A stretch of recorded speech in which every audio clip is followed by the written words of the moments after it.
As a brand new wrestling fan, I didn't know squat about this game series. 2K's wrestling games are gigantic affairs, crammed with distinct game modes, playable characters, and a remarkable character creation system. It's all new to me, and it's all pretty rad. But the downside is that I'm not familiar with the series' history, so things like missing content, repeated content, and persistent issues will fly right over my head. Sorry. Even so, I found a fair few points of frustration and elation to orbit around. If you're familiar with these games, you won't realize WWE 2K25 is a very imposing mechanical system in place. Sorry. To be more concise, learning to actually play is a huge pain. You have dozens of moves to memorize, and they're all extremely dependent on placement. You gotta be standing in just the right place for most of them, or on the ropes, or running in the right direction. Plus the dodge mechanic is insufferable. If you wait for the button prompt to appear, you've already made a terrible mistake. On top of that, things like specials and finishers have these giant animations you have to watch every time. But I also recognize that this is very normal for fans of the series. It seems insane to me, an outsider, but anyone who's been playing these games for years is totally accustomed to all of this. It's just rather imposing to a new player.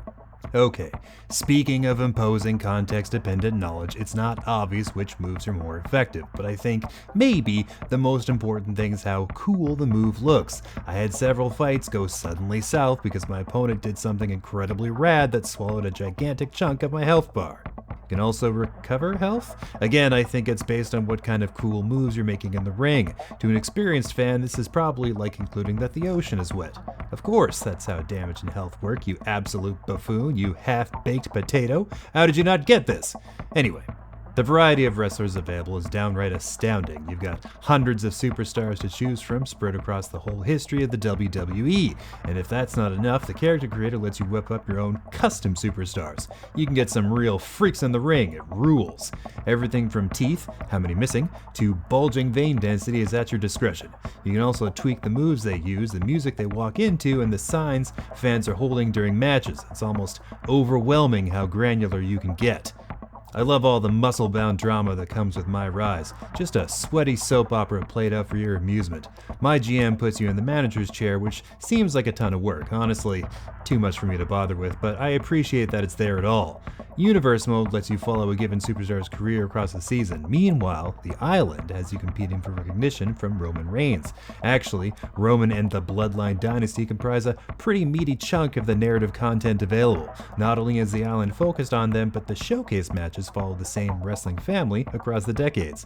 Also, I hated the showcase matches. Conceptually, it's an extremely cool idea. You recreate famous matches complete with all the dramatic tension and build-up of the real thing. How cool is that? It turns out that playing these matches was, for me, an absolutely murderous slog. You're expected to perform a lot of very specific moves, you see, and I find this combat system so fiddly on the best days. So being pigeonholed into particular strikes, grapbles, and slams was an exhausting endeavor. I get it, I haven't had years to master these mechanics. I'm not immersed in this style of fighting, but oh man, being locked in an endless waltz with Hulk Hogan because a carry attack automatically fails whenever I attempt it sucks super duper bad.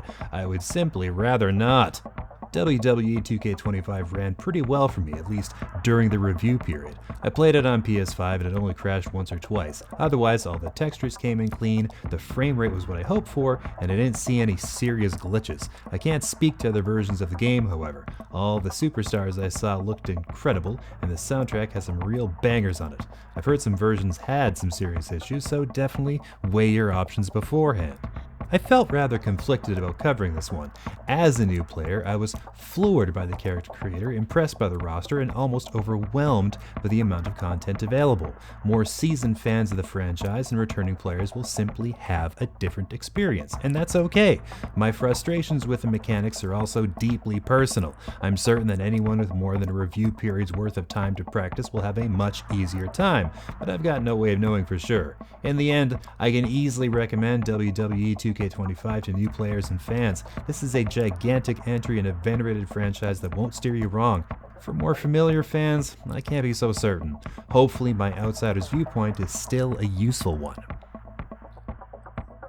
Don't forget to like this video, subscribe to our channel, and hit that notification bell to make sure that top quality COGconnected content keeps on coming.